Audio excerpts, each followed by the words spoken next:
Olá, amigos da TV Suprem. Nós estamos reunidos aqui para mais um programa do Papo Suprem. Hoje, muito felizes de ter uma presença do Swami Purushatraya, amigo nosso de muito tempo, que já esteve nesse estúdio por 2 vezes, que vai falar do último lançamento do livro dele. Muito obrigado pela sua presença. Devo dizer àqueles que nos assistem que a vida do Swami Purushatraya é riquíssima. Ele, com 30 anos, deixou para trás uma carreira como administrador, trabalhou na Escola Naval, fez carreira na Escola Naval, abandonou tudo, entrou para o movimento Hare Krishna e está lá há 40 e poucos anos. 43 anos. Mas é uma pessoa ativa, esteve na Índia, esteve com o Swami Prabhupada, Shri Prabhupada, que é uma figura central, internacional, recebeu títulos e é uma pessoa muito amigável, extraordinária. Obrigado pela sua presença. Eu gostaria que você desse um pequeno introito, falar um pouco da sua vida e do movimento Hare Krishna, para depois a gente entrar no... Tudo bem, Fernando. Deixa eu buscar aqui na minha memória aí a minha trajetória. Como você falou, eu tentei algumas coisas na minha vida de carreira e tudo mais. A reviravolta foi que eu ganhei um livro de yoga daquele emérito professor José Hermógenes. Hermógenes, nosso amigo. Aquele Auto-Perfeição pela Hatha Yoga. Um amigo me deu, não conhecia nada de yoga. E ali eu vi aquelas posturas, comecei a fazer por conta própria e tudo. E uma coisa me chamou muita atenção, foi que dava uma outra visão de mundo. Aquilo despertou em mim uma curiosidade muito grande. Então, assim, eu comecei a buscar livros e lendo e diferentes linhas esotéricas e de conhecimento do Oriente e tudo mais ou menos se dirigia para a Índia. Então, assim, comecei a ter já uma leitura mais seletiva. Então, entrei nesse mundo do conhecimento dos Vedas. Sim. Li o Bhagavad Gita e comecei a entender sobre a proposta e os significados dessa nossa vida e a visão de mundo e tudo.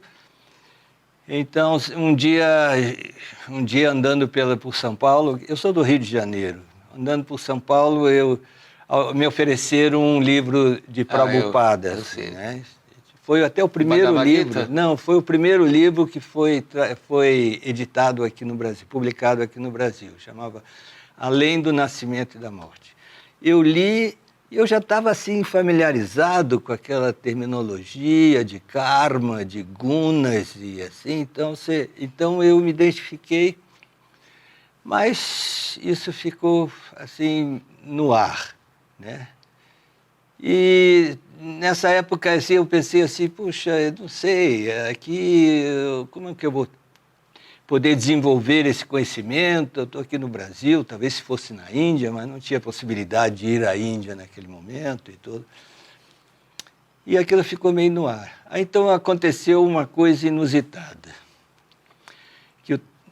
Aí eu voltei para o Rio de Janeiro, onde que eu morava, e o templo Hare Krishna se estabeleceu no Rio de Janeiro, na rua onde que eu morava. Nossa, que coincidência. E depois, numa coincidência também, no dia assim que eu vi que eles se estabeleceram lá, eu fui no centro da cidade, entrei numa livraria esotérica que eu comprava alguns livros e o dono me conhecia de vista, assim. Laci?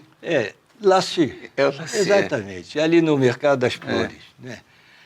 Então, eu fui ali e, assim, sem nenhuma pretensão, mas aí ele falou assim, olha, acabou de sair o Bhagavad Gita do mestre Hare Krishna, Prabhupada. Eu comprei na hora. e voltei para casa e li o livro todo. É? Aí depois eu fui No centro. visitar ali o templo Hare Krishna e encontrei pessoas bem preparadas. Assim, até hoje eu tenho esse contato com esses devotos, assim, que são muito importantes dentro do movimento a nível mundial. Então, e por coincidência estavam ali. Estavam ali. Então, assim, aí me sugeriram assim para vir e tentar. Que nessa época eu trabalhava por conta própria com paisagismo. Então, assim, eu gosto de natureza, essas coisas. Então, assim, eu falei, tá, tudo bem, eu vou ver, né? Vou tentar, né? Se eu gosto, se eu não gosto, eu saio fora, eu não sei. E estou tentando até hoje. Porque é um caminho que não tem limite, né? Olha, você deve ser muito importante, porque eles foram construir o templo na rua que ele morava. Olha o karma do Swami Purushatraya. A primeira vez que eu fui à Índia foi em 1978. Fui à Índia em busca de conhecimento. E depois, pelo movimento? Pelo movimento. Então, já com uma orientação, assim, porque ir na Índia sem uma orientação, você se perde. Sim. Porque tem muita coisa, né? E vai ficar confuso. Mas aí já fui nessa linha, já pesquisando dentro das raízes do movimento, que o movimento Hare Krishna segue uma tradição védica que chama Vaishnavismo, que assim... Muito séria, né? O Vaishnavismo é a religião, assim, que é uma religião mais tradicional da Índia. Então, assim, e o movimento começou justamente na época do descobrimento do Brasil. Então, tem essas raízes também do movimento na Bengala e tudo, que são, assim, raízes culturais muito fortes, né? O movimento é assim, a raiz tem assim essa cultura popular nessa região, assim, cantar o mantra Hare Krishna e tudo. Fora a assim. tradição, né? De série de iluminados que foram... Sim, claro, sim, claro. Então eu tenho essa vivência na Índia, conheço aquele país todo. Nos anos 90 eu fiquei praticamente por lá. Em 1985 eu recebi esse título de Swami. O título de Swami é dado por outros Swamis. Então eles avaliam se você está assim, que é uma posição de mestre, né? Então, nesse processo de Bhakti Yoga, que é a parte espiritual do yoga. Né? Então, assim, tenho essa trajetória lá na Índia, buscando, assim, tive oportunidade na Índia de estar junto com um amigo meu que era sânscritista, assim conhecedor do idioma sânscrito, assim, que deixava os indianos assim muito espantados, o que ele sabia. Trabalhamos juntos numa tradução de uma gramática de sânscrito, que é da linha do Hare Krishna, na linha de Chaitanya, de um gênio chamado Jiva Goswami, que deixou uma obra assim gigantesca. Então, eu tive essa oportunidade, depois também estudei diferentes filosofias dentro da linha Vaishnava, tem diversas filosofias. Eu não sabia.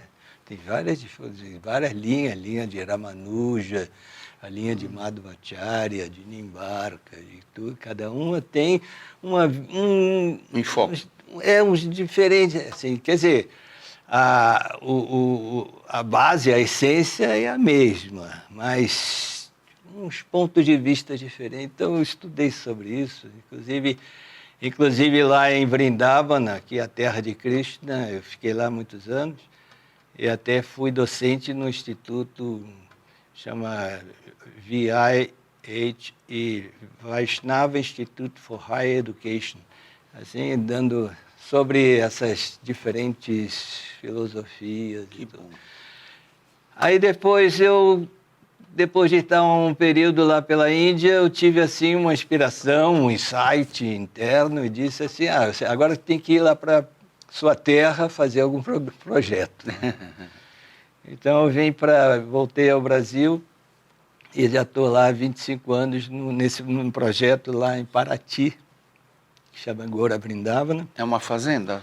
É uma terra muito grande. Ali nosso vizinho é o Parque Nacional da Serra da Bocaina, que é assim a maior reserva de Mata Atlântica e tudo. Então, assim, é um lugar muito bonito. Construímos um templo muito bonito e estamos trabalhando com jovens e uma vida alternativa, uma vida natural. Plantamos e temos as vaquinhas e produzimos eletricidade e coisas assim, que assim, ali eu sou como um peixe na água. Eu gosto mesmo da natureza, né? Então, isso daí é assim, mais ou menos a minha trajetória. Hoje em dia eu estou viajando muito e faço palestras em diferentes lugares e temos assim os livros que depois vamos comentar. Isso. E estou falando sobre isso. Eu fui aluno do Swami Puruchatraya lá no Centro Raja e adorei. Ele falou sobre o Bhagavad Gita, lavamos louça junto, que ele dá o exemplo também. Bem, essa é a trajetória que eu queria que vocês conhecessem, porque é muito rica. O Swami Puruchatraya é uma referência pelo conhecimento, pela vivência, e nós vamos fazer um breve intervalo para voltar falando dos livros dele e do último lançamento. Voltamos já.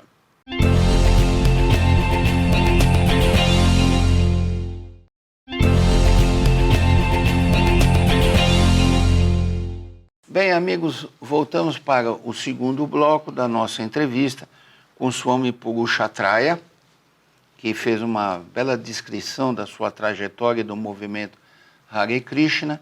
E agora nós queremos falar sobre as obras que ele fez, e sendo a última muito interessante.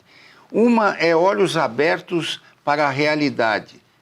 Tem em português, está em castelhano, e são reflexões que ele faz em vários artigos sobre a vida espiritual.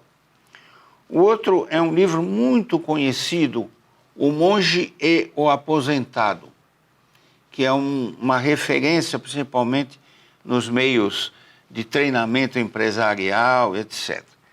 E esse último aqui é um livro inédito e interessantíssimo, Vida Sustentável, né?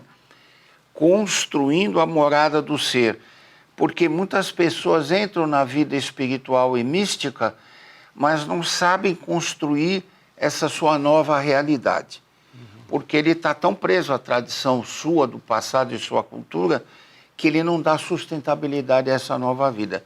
E eu queria que você explorasse isso, porque é uma ideia nova e que vai ajudar muita gente a se reorganizar na vida espiritual. Então, esse conceito de sustentabilidade, geralmente ele é dirigido à natureza. A natureza. Desenvolvimento sustentável, isso aí os políticos gostam de falar sobre isso e tudo, né? Agora, o caso é que nós somos parte da natureza. Sim. Tem gente que pensa que não, né? Mas somos parte da natureza. Então, a questão que fica é minha vida sustentável ou não? Então, eu desenvolvo esse tema nesse livro. Outro conceito que eu coloco nesse livro é o conceito de produtividade. Temos que ter produtividade por toda a nossa vida até o final. É claro que a produtividade vai ser diferente em cada fase de nossa vida. Por exemplo, na primeira fase da vida, a vida de estudante, a produtividade é você aprender as lições e passar bem nos exames. Então, a vida produtiva. A segunda fase é vida familiar. Aí a pessoa tem que ser produtiva de qualquer maneira, porque tem responsabilidade, tem que manter a família, tem que encher a geladeira, tem que educar os filhos, tem que ter assim. Sim. Então tem que ser uma vida produtiva. Agora, depois, vamos para a terceira fase da vida, a aposentadoria. Geralmente, a produtividade vai lá embaixo. A pessoa, geralmente, muitos não sabem nem o que fazer nessa fase. Ficam perdidos, né? Ficam perdidos. Então, assim, por exemplo, na primeira fase da vida, alguém está cuidando de você. Papai, mamãe, os professores, vovô e tudo. Segunda fase da vida, você está cuidando de outros. Nessa terceira fase da vida, a pessoa tem que cuidar de si. Porque tem a quarta fase. A quarta fase é a mais difícil, é aquela saída, é o final do ciclo de vida.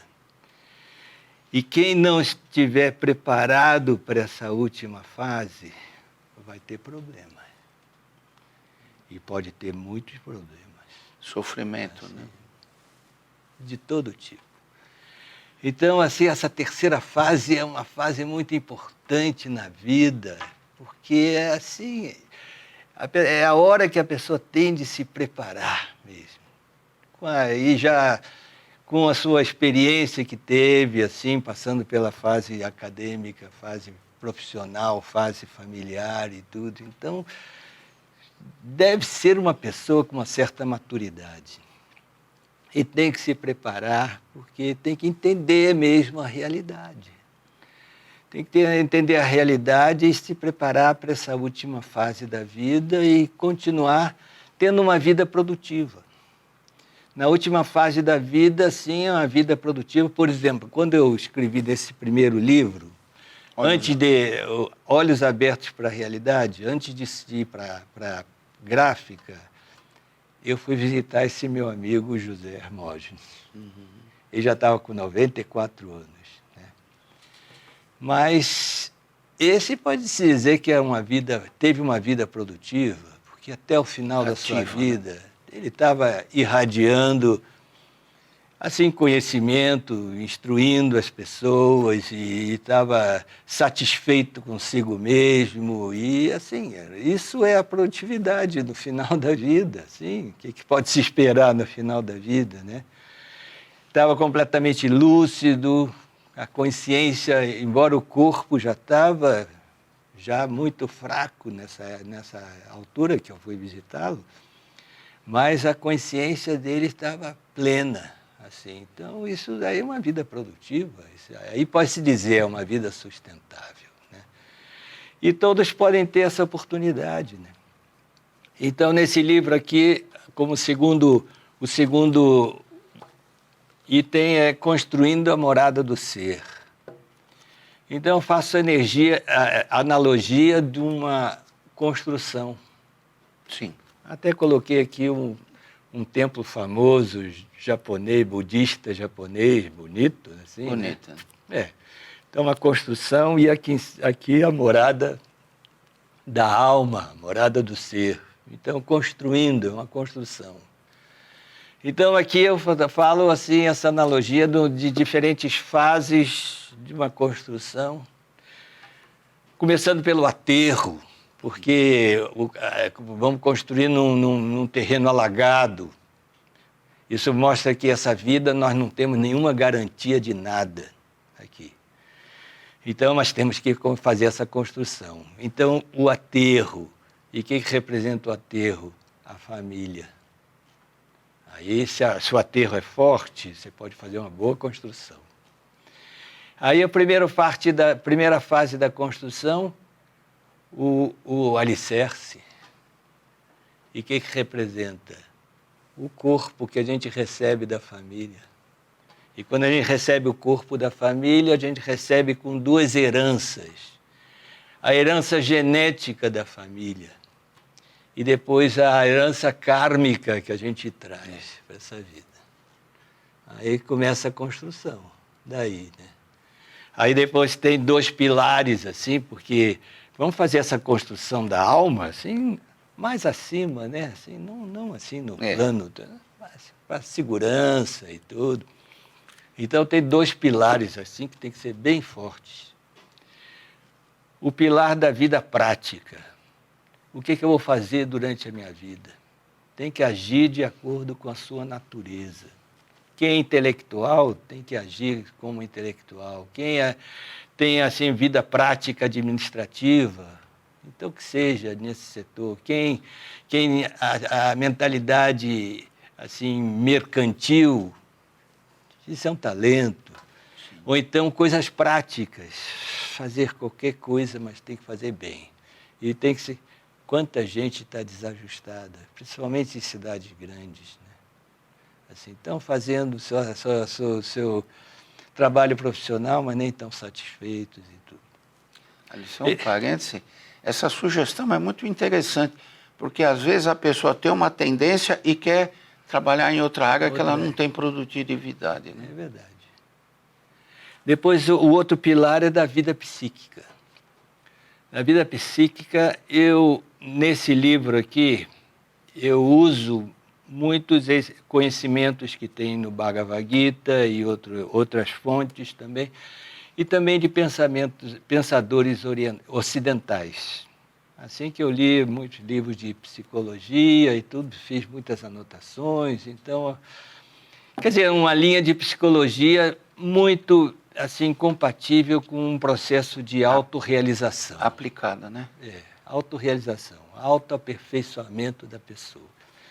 Então, nessa parte psíquica tem toda assim, essa questão de entender a dinâmica da mente, que é muito importante, a dinâmica da mente, da inteligência, Buddhi, assim, a diferença e entender essa dinâmica sutil da nossa existência. E depois eu falo sobre, por exemplo, um assunto interessante que tem no Bhagavad Gita, como controlar as paixões irracionais. Inveja, cobiça, orgulho, vaidade, ira e tudo isso aí. Porque essas coisas, quando entram na consciência, é muito difícil de tirar. Então, teremos que saber exatamente assim. Bem, depois falo sobre maturidade, que também é muito importante. Aí depois tem outro patamar, que assim, a laje do autoconhecimento. Então, conhecer a dinâmica desse mundo, conhecer qual é a dinâmica da lei do karma, conhecer os 3 gunas, conhecer isso é conhecimento. Conhecimento. Ah, mas isso é conhecimento do outro lado do planeta. Não, conhecimento é conhecimento. Ou sabe ou não sabe. Então, temos que saber essas coisas, né? Depois chegamos na morada. E o que representa a morada? Práticas espirituais. Aí eu falo de práticas espirituais assim de uma forma muito geral. Por exemplo, a primeira, gratidão. Temos que ter esse sentimento de gratidão. Então, recebendo bênçãos e temos que ter gratidão. Segundo, atitude de servir. Depois o perdão e a compaixão. Depois coisas mais técnicas, meditação, diferentes formas de meditação. E depois devoção. E assim, temos que ter práticas espirituais, porque é isso que vai acolher a alma. Aí depois, o que falta na nossa construção? Os acabamentos. Então, são os frutos da prática espiritual. Por exemplo, autoconfiança, paz interior, sabedoria. E assim, muito forte, a ausência de medo da morte. Isso daí é resultado de práticas espirituais. Aí a pessoa pode sair bem desse mundo, sair satisfeita, com todos os problemas que temos na vida, com os nossos defeitos, com as nossas falhas e tudo, não importa. Mas eu fiz aquilo que tinha que ser feito e tudo. E tem essa satisfação interna aqui, assim, a satisfação mais profunda, né? Eu fiz o que deveria ter sido feito. E sai assim em paz, sai tranquilo, né? Sai bem, desapegado, sai desse mundo assim, né?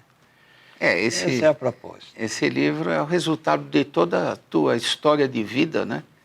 E a gente sugere que o leitor se... eu já estou na idade de ver as pessoas que estão na mesma faixa de etária, assim, como estão assim, passando a sua vida. E muitos estão, assim, tristes, né? Estão tristes, e quando não estão depressivos, e pior, quando não estão frustrados. Não. Temos que tirar um bom proveito dessa nossa trajetória. É um livro de esperança, né? É isso aí. Tá. Esse é para você. Opa, que bom, hein? Bacana. Agradeço mesmo. E, bem, Swami Purushottam, muito obrigado pela sua presença. O tempo se esgotou. Os estúdios continuam abertos à sua participação. E que tenha muito sucesso no lançamento desse livro, que ele vai ser importante para muita gente. Sim. Eu agradeço o seu palavra final, se você quiser falar alguma coisa. Para as pessoas que não perderam a sensibilidade, né? Vamos em frente, né? Temos que manter nossa consciência sempre fixa para não perder o rumo e valorizar a nossa vida. Hare Krishna. Meus amigos, obrigado pela audiência e até o nosso próximo programa do Papo Suprem. Até mais.